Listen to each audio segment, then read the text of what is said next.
Un gusto poder saludarle.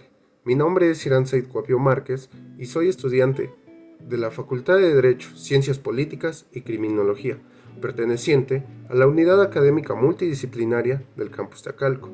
La unidad de aprendizaje se denomina Amparo en Materia Penal y el facilitador del conocimiento es el licenciado Gilberto Pineda Martínez.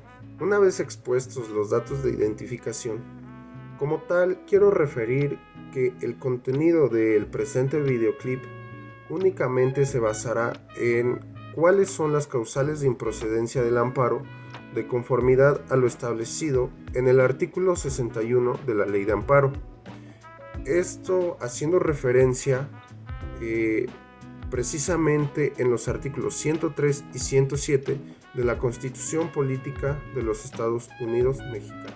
Aunado a lo anterior, comenzaré señalando un concepto de lo que viene siendo el juicio de amparo, que no es otra cosa más que una acción constitucional, la cual recae sobre un titular. En este caso es sobre un gobernado que tiene un interés jurídico o legítimo, el cual es individual o de cierta manera también puede considerarse como un bien jurídico colectivo, porque este puede recaer sobre una sola persona o sobre varias. Como tal, su objeto es la tutela eficaz de los derechos humanos y asimismo los derechos fundamentales reconocidos y a su vez las garantías otorgadas para su protección por la Constitución, así como por los tratados internacionales de los que el Estado mexicano es parte. De acuerdo a lo que se mencionó anteriormente, como tal, los artículos 103 y 107 son los que expresan la reglamentación del juicio de amparo y como tal tenemos que de ellos emana o se encuentra establecida la improcedencia del mismo juicio. Pero ¿qué es la improcedencia? Para tener claro el panorama y poder entender en qué casos aplica la improcedencia o en sentido concreto qué efectos tiene la improcedencia, primero tenemos que definirla.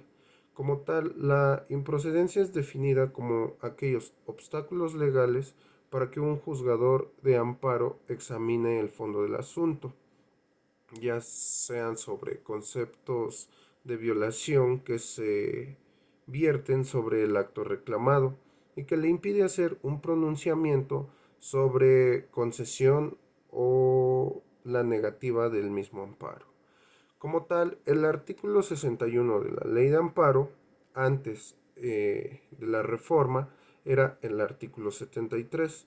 Establece como tal la hipótesis en la que se actualiza la causa de improcedencia, mientras que en su última fracción deja abierta una posibilidad de que la propia ley, constitución o ya sea jurisprudencia sea la que establezca alguna otra causa de improcedencia. Como ya mencioné, el fundamento de la improcedencia la encontramos en la Ley de Amparo, en el artículo 61, el cual versa que el juicio de amparo será improcedente. Este artículo consta de lo que son 23 fracciones, de las cuales la primera nos señala que el juicio de amparo será improcedente contra adiciones o reformas a la Constitución Política de los Estados Unidos Mexicanos. Como segunda fracción tenemos que será improcedente contra actos de la Suprema Corte de Justicia de la Nación.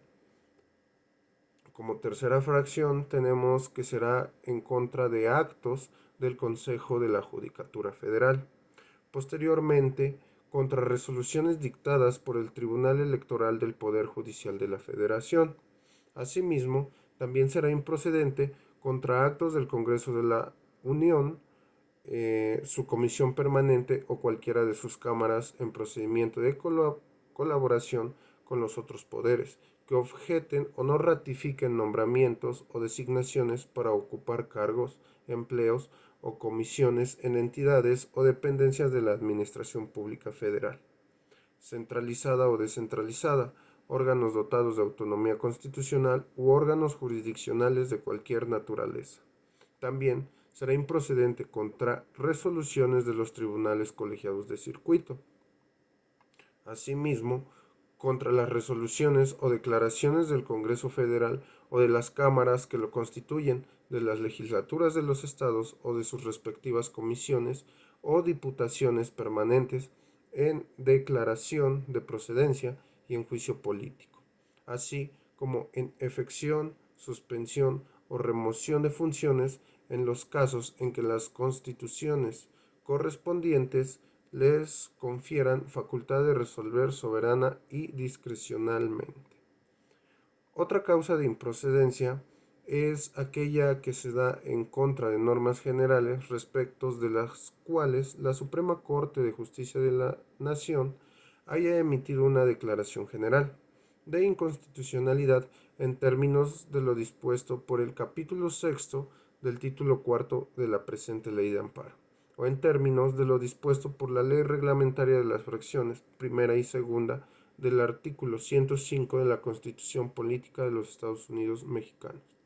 También será improcedente contra resoluciones dictadas en los juicios de amparo o en ejecución de las mismas, contra normas generales o actos que sean materia de otro juicio de amparo pendiente, de resolución promovido por el mismo quejoso, contra las mismas autoridades y por el propio acto reclamado, aunque las violaciones constitucionales sean diversas, salvo que se trate de normas generales impugnadas con motivo de los actos de la aplicación de distintos. En este último caso, solamente se actualizará esta causal cuando se dicte sentencia firme en alguno de los juicios en la que se analice la constitucionalidad de las normas generales. Si se declara la constitucionalidad de la norma general, esta causal no se actualizará respecto de los actos de aplicación si fueron impugnados por vicios propios.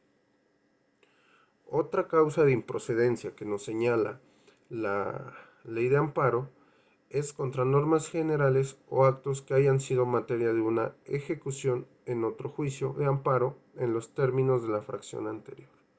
También será improcedente contra actos que no afecten los intereses jurídicos o legítimos del quejoso, en los términos establecidos por la fracción primera del artículo 5 de la presente ley, y contra normas generales que requieran de un acto de aplicación posterior al inicio de su vigencia. También será improcedente contra actos consentidos expresamente o por manifestaciones de voluntad que entrañen ese consentimiento. Otra causal de improcedencia es contra normas generales o actos consentidos tácitamente, entendiéndose por tales aquellos con los que no se promueva el juicio de amparo dentro de los plazos previstos.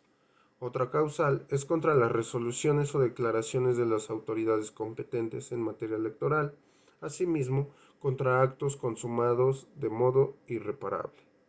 También será improcedente contra actos emanados de un procedimiento judicial o de un procedimiento administrativo, seguido en forma de juicio, cuando por virtud del cambio de situación jurídica en el mismo deban considerarse consumadas irreparablemente las violaciones reclamadas en el procedimiento respectivo, por no poder decidirse en tal procedimiento sin afectar la nueva situación jurídica. Otra causa es contra las resoluciones de los tribunales judiciales, administrativos o del trabajo, respecto de las cuales conceda la ley ordinaria algún recurso o medio de defensa dentro del procedimiento, por virtud del cual pueden ser modificadas, revocadas o nulificadas. Otra causal es cuando se esté tramitando ante los tribunales ordinarios algún recurso o medio de defensa legal propuesto por el quejoso, que pueda tener por efecto modificar, revocar o nulificar el acto reclamado. También contra actos de autoridades distintas de los tribunales judiciales, administrativos o del trabajo, que deban ser revisados de oficio conforme a las leyes que los rijan o proceda en ellos algún juicio o recurso o medio de defensa. Como otra situación de improcedencia también tenemos cuando hayan cesado los efectos del acto reclamado, también cuando subsista el acto reclamado pero no pueda surtir efecto legal o material alguno por haber dejado de existir el objeto o la materia del mismo. Y por último, en los demás casos en los que la improcedencia resulte de alguna disposición de la Constitución Política de los Estados Unidos Mexicanos o de la misma ley de amparo. Ahora bien, como tal, ya mencioné y señalé las causales de improcedencia que nos establece el artículo 61 de la ley de amparo, pero para entender mejor este tema como tal, es necesario precisar que estas se encuentran clasificadas en un estricto sentido. Tenemos primero que existen las causas de improcedencia que son referentes al caso como tal. En este caso, la clasificación está establecida de una manera distinta a como nos lo establece el mismo artículo 61 de la Ley de Amparo, en la cual, como ya mencioné, hay situaciones de improcedencia referente al caso, como lo es la fracción 16, que refiere a los consumados que son irreparables. También la fracción 17, que refieren al cambio de situación jurídica. La fracción 21, que refiere a la cesación de los efectos. Y la fracción 22, que refiere a la extinción del objeto o materia. Como tal, esas fracciones nos establecen lo que es referente al caso. También tenemos las de definitividad como una clasificación más, en la cual se encuentra la fracción número 20, en la cual refiere a que proceda recurso por los tribunales, la fracción número 14, que refiere a que proceda recurso del acto de aplicación de optatividad expresa. Asimismo, la fracción 19, en la cual refiere a que se esté tramitando un recurso. Y por último, la fracción 18, en la cual refiere a que procedan recursos de los tribunales. En ese aspecto refieren las causales de improcedencia de definitividad. Posteriormente tenemos las causales de litispendencia y cosa juzgada, en la cual tenemos la fracción número 10, que habla de la litispendencia. De la ley confunde con cosa juzgada, condiciona a que un amparo se resuelve para que exista causal. Y la fracción 11, que refiere a la cosa juzgada como tal.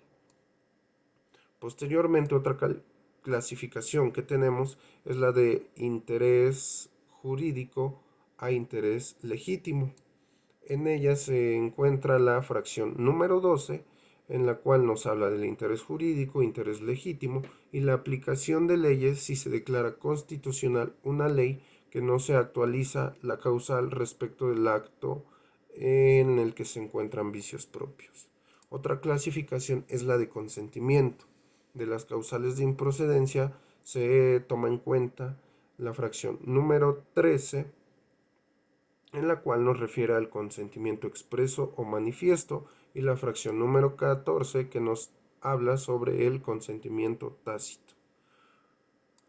Asimismo, tenemos otra clasificación que es la de la autoridad que emite el acto. Como tal, tenemos que causales de improcedencia es la fracción primera, que habla sobre reforma constitucional, la fracción segunda, que refiere a la Suprema Corte de Justicia de la Nación, la fracción tercera, que nos habla acerca del Consejo de la Judicatura Federal, la fracción cuarta, que versa acerca del Tribunal Electoral del Poder Judicial de la Federación, la fracción quinta, que nos menciona al Congreso de la Unión, órganos legislativos respecto de nombramientos de la Administración Pública Federal, la fracción sexta, que refiere a los tribunales colegiados de circuito, la fracción séptima, que versa acerca del Congreso de la Unión respecto del juicio político y declaración de procedencia. Y por último, las normas generales que nos establece la fracción octava, en la cual se declara eh, la generalidad de la inconstitucionalidad. O sea, nos referimos como tal a las controversias constitucionales.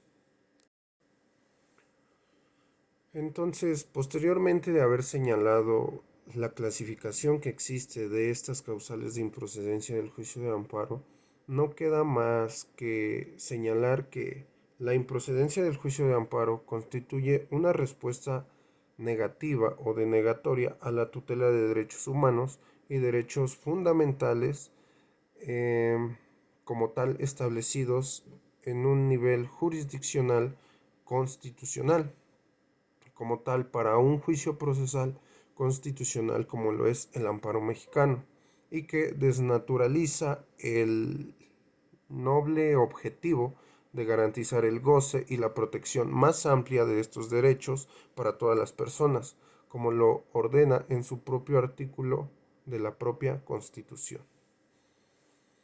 Sin nada más que señalar por el momento, sería todo dentro del contenido de este videoclip. Y pues no queda nada más que culminar y hacer mención de que el aspecto de la improcedencia es un elemento fundamental que se debe de tomar en cuenta al momento de querer llevar a cabo un amparo. Si no se toma en cuenta este requisito como tal, pues podríamos estar cayendo en error o en errores al momento de querer promover un amparo, pues no se desarrollaría de manera correcta y en el momento correcto. Por mi parte esto sería todo y le agradezco mucho su atención.